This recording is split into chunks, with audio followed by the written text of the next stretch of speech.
How's it going, guys? It's K-Cars, and today I'm going to show you guys how to replace the transmission fluid and the transmission filter on a 2001 Jeep Cherokee XJ. The owner's manual says that you're going to need 4 quarts of Dextron Mercon blend.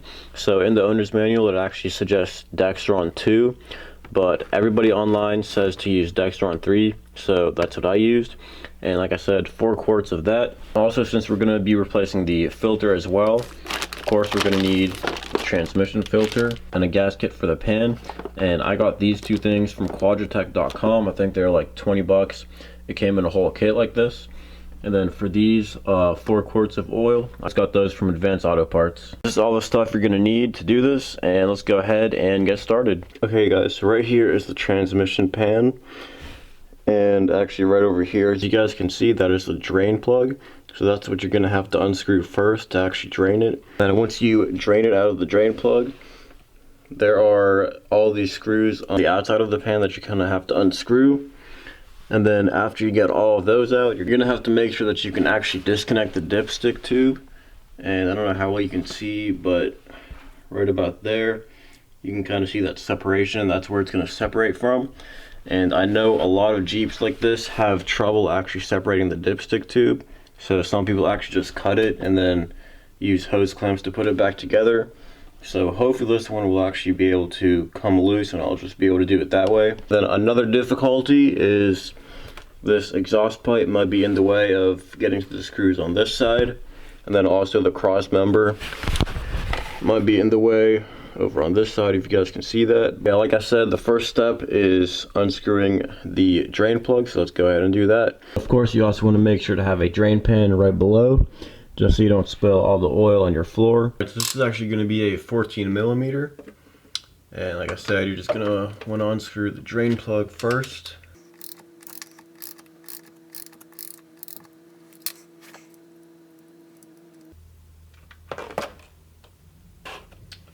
There we go. And this stuff is actually surprisingly clean. You can tell it's still red. Now obviously you just want to let this stuff keep draining until it stops, and then we can go ahead and remove all the screws from the outside of the pan.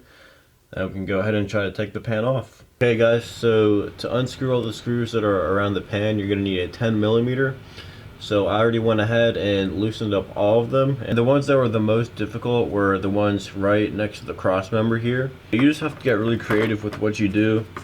So what I did is, I don't even know what this is, but I had it laying around and I kind of just put this up there, and it has to be at an angle because this is the only thing I had.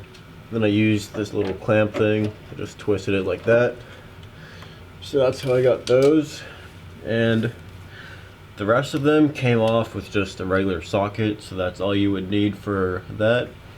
So now I'm going to go ahead and actually take off all the screws. Now I don't know if the whole pan is just going to drop, and I don't know if it's going to leak either, so I'll see how it goes. If it has RTV, then it's most likely not going to leak and we're going to have to pry it off, but if it's just a regular gasket, then it probably won't be too bad. But I'm just going to have to be careful if it starts leaking and if it just drops straight down.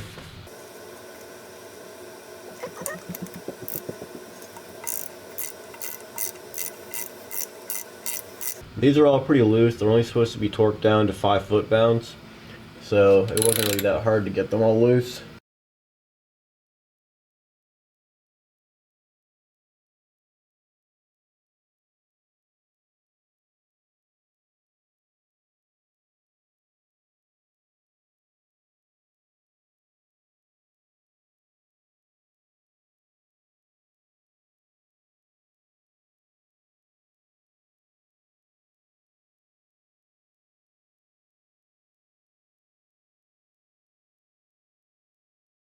Okay, so right now we only have one more screw to take off. I have my drain pan right underneath in case any more oil comes out. And it is still held on by the dipstick. So yeah, so it's definitely getting pretty loose right now. So I'm just gonna hold it up there to get the last screw out. So I can tell it's definitely getting pretty loose and it's probably just gonna drop. But it is still held in by the drain plug tube, which I'm going to have to try to disconnect as well. And I know a lot of people have trouble disconnecting that tube, so hope it isn't too bad for me.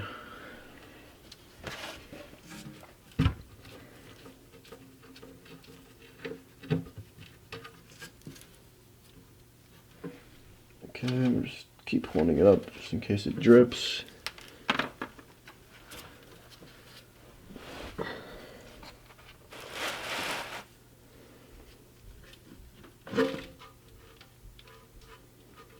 Okay, so it's not dripping.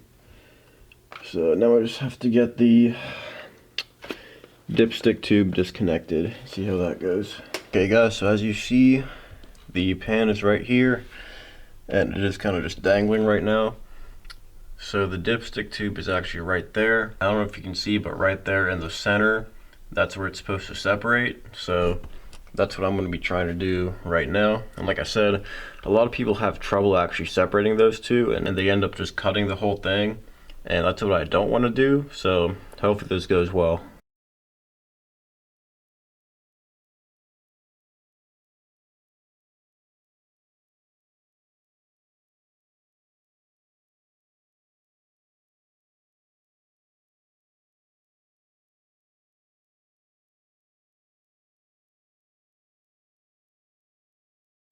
Alright, so it came off, but as you guys saw, you just have to wiggle it around a lot, and got it off. So I feel like that would have been the hardest part, at least that's what I was expecting, so it didn't go too bad. Alright guys, so as you saw, we did get the pan down. All I had to do was kind of wiggle it around a little bit to separate the dipstick tube. This little part right over here, that's actually the filter that we're also going to be replacing today. I believe there's only 3 screws holding that in. I'm going to make sure to keep your drain pan still there because it did leak a little bit whenever I actually took the pan off. And it is going to leak a little bit more when I take the filter off. So just make sure to keep that there. Right now I'm just going to go ahead and do my best to clean this pan out. We're going to have to remove this old gasket. Luckily, I'm pretty sure it actually was just a gasket and not RTV. It's not going to take me hours to clean this off. And these little things right here, these are actually magnets just to collect any metal shavings. So you just want to do your best to clean out the whole pan, probably the outside of it too. You can use brake parts cleaner to clean this stuff out. I'm actually all out, so I'm probably just going to wipe it down with a paper towel real quick. It's not too bad, as you guys can see. And I'm pretty sure this was changed not too long ago. By looking at the color of it, it's still pretty red.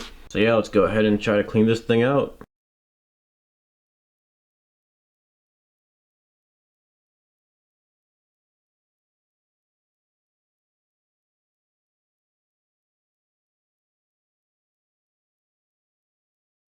So like I said before, right there is the filter that we're also going to be replacing. And there are only 3 screws, as you can see. So let's go ahead and replace the filter. Alright, so you're going to need a 10mm to take the 3 screws off holding in the filter. So these are also pretty loose. And once again, make sure you have your drain pan right below because it will spill a little bit of oil, I'm pretty sure.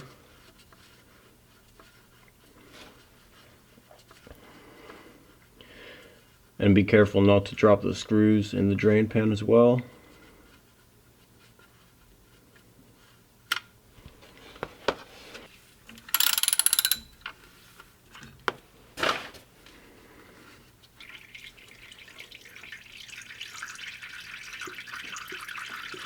So as you can see, it is draining a little bit, and I still have 1 more screw to take off. Well, actually 2, but this one's pretty much almost loose.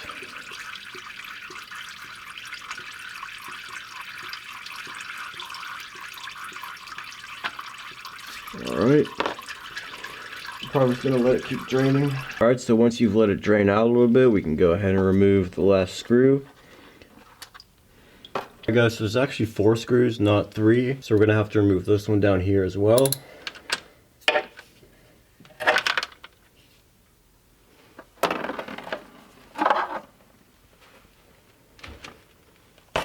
Alright, so now we can go ahead and put the new filter back on.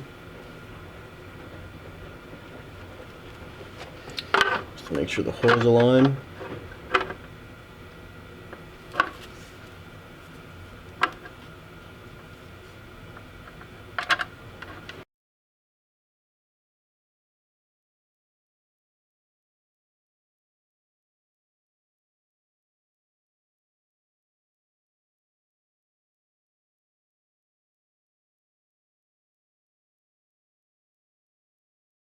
Alright guys, so now we can go ahead and put the new gasket on the pan. So what I'm going to do here is probably just put screws in the four corners, then also put some RTV on the four corners as well. Alright, so like I said, we're going to go ahead and put some gasket maker on the four corners. This will just help keep the gasket in place.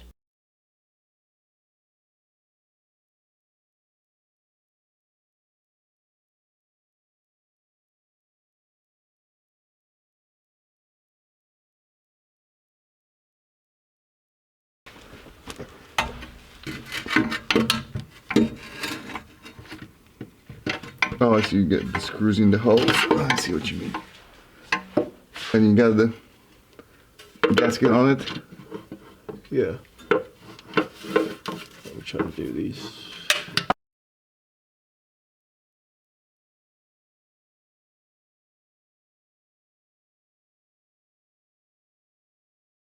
Alright guys, so we got the pan all screwed in. You also want to make sure that your drain plug is also screwed in. Now we can actually go ahead and fill up the transmission fluid.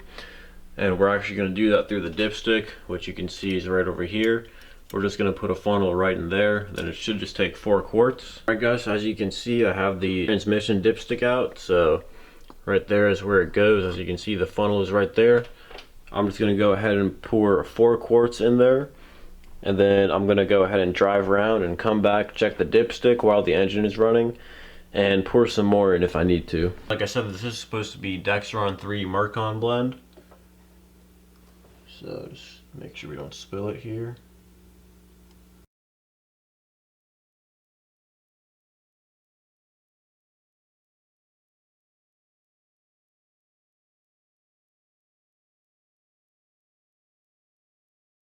Guys, so it is currently the next day, and I'm going to be honest with you guys. I accidentally bought 2 quarts of the wrong oil.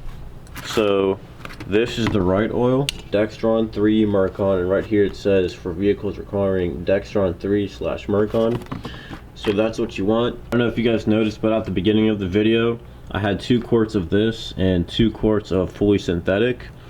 So that's what you don't want. I'm glad I actually caught that before pouring it in. Let's go ahead and finish pouring in the last 2 quarts. Poured in about 3.5 quarts. I'm just gonna check it just to make sure. Alright, so you're always supposed to check this while the engine is running.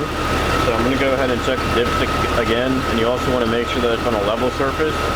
So before I had it up on ramps, so I'm gonna check it again now. So that's way too low. I'm gonna go ahead and fill up the rest of the quart that I did fill up.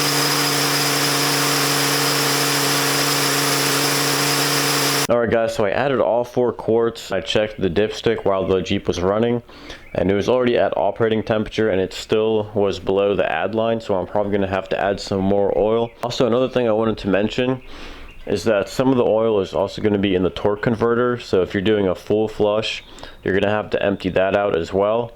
But since this oil was pretty much brand new, at least it looked brand new, I'm not going to be doing that. So if you guys have any video suggestions for videos you'd like to see in the future, make sure to drop those down in the comments, as well as any questions that you guys have. I'm going to answer those as best as I can. If you guys liked this video or found it informative, make sure to like, comment, and subscribe. And as always, thanks for watching.